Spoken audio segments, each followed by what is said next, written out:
It's Friday night, so you know what that means, don't you? We've got another amazing, tasty recipe for you. So welcome back to the Curry Man Cave.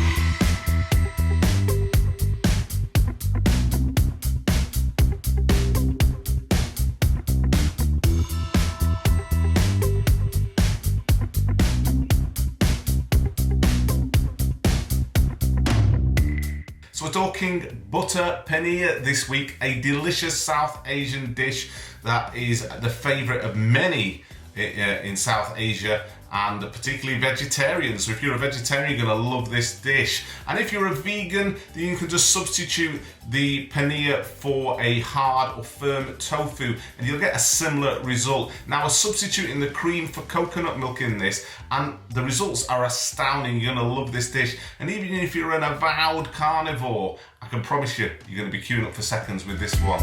We have about 300 grams of paneer. It's a soft Indian cheese that has this wonderful quality of absorbing the sauce that it's cooked in.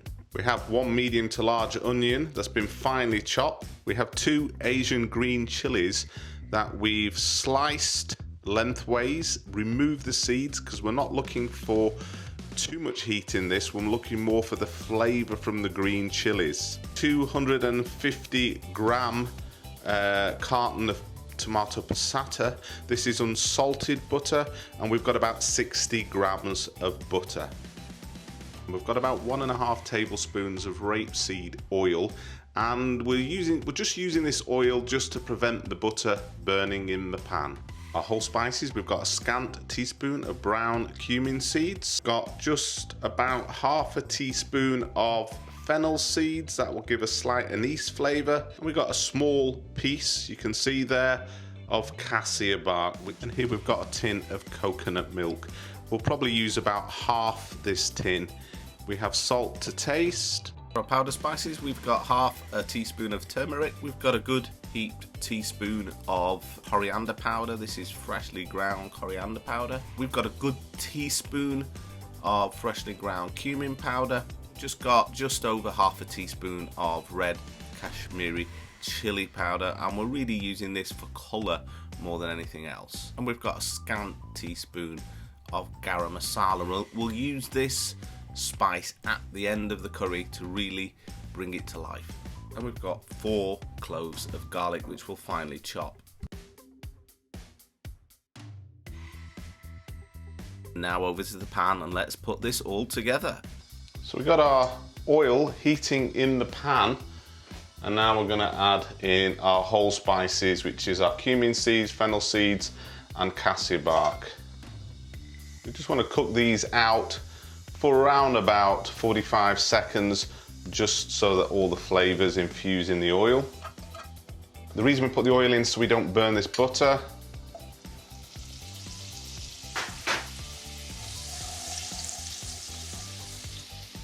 So you want to be cooking on a low to medium heat while you're melting the butter. You don't want to burn this butter. It's really important that you don't burn it. We're going to add in our onions.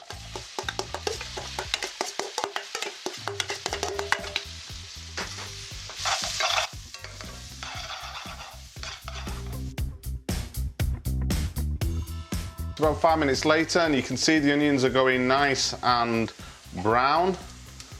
If you can see those onions there. So now we go in with our garlic.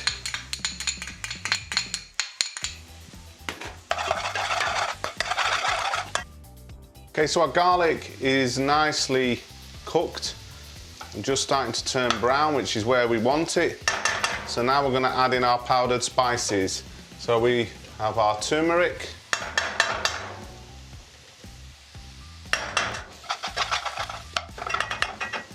our coriander powder, cumin powder, and our Kashmiri red chili powder.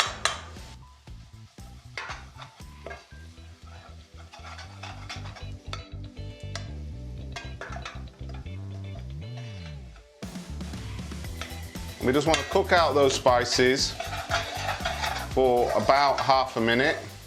And now we'll add in our paneer.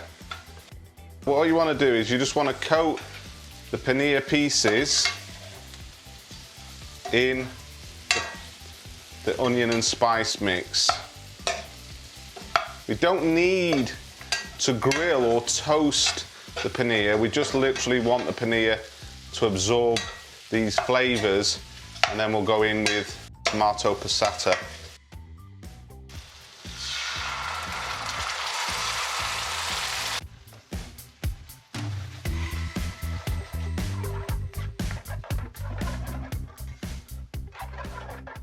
So it's really important that you cook out your tomatoes to get the right flavour. If you don't cook the tomatoes enough, then it'll be too tart, it'll be too acidic. You really need to cook your tomatoes to get that rich flavour from the tomatoes, and then they become a little bit more sweet as well. About 6 or 7 minutes later, it's now that we add our sugar, and we don't add the sugar before because it would throw us off the scent in detecting when the tomatoes are cooked. So we'll add in our sugar now.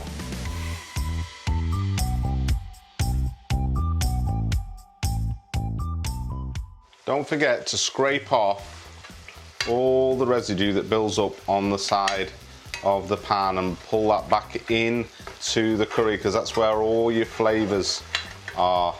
So now we're going to add in our green chilies. And we're now going to add in half a tin of coconut milk. And look at that beautiful colour. And really, we just want to get the consistency of the sauce to where we want it. Remember, this recipe serves 2, but it's more or less there because I like a lot of sauce with this. So I'm just going to cook this probably for about another 5 minutes, just so that the coconut milk cooks in with the rest of the sauce. And so now we add in our garam masala. This is actually my son's favourite curry. And it's one of my favourites, to be honest with you. And what I love about it is the combination of sweet, hot and creamy with a delicious sauce that's just great with a pile of rice, basmati rice. You really want to make a load of rice, or a nice naan bread, or even a chapati with this to soak up all this delicious sauce.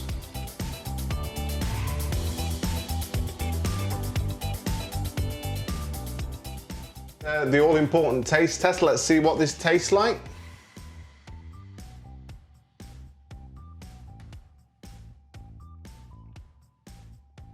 I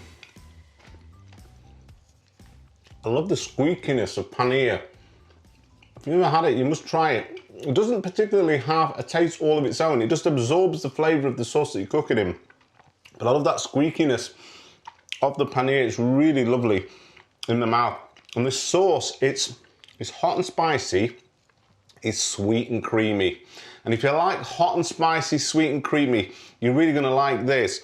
Now, if you don't want it to be spicy, you could leave the green chilies out, or the Kashmiri red chili powder, but the chili powder does add to the colour. So I would leave the green chilies out if you don't want heat. But for me, it just works. It's the sweet, it's the spicy, it's the garam masala, all those spices that, you know, of the garam masala. Really is a delicious vegetarian curry. And as I say, if you're vegan, just replace the paneer with a firm tofu and you'll get the same result. The tofu will take on the flavour of the sauce. So try this one, guys. I'm sure you're gonna love it.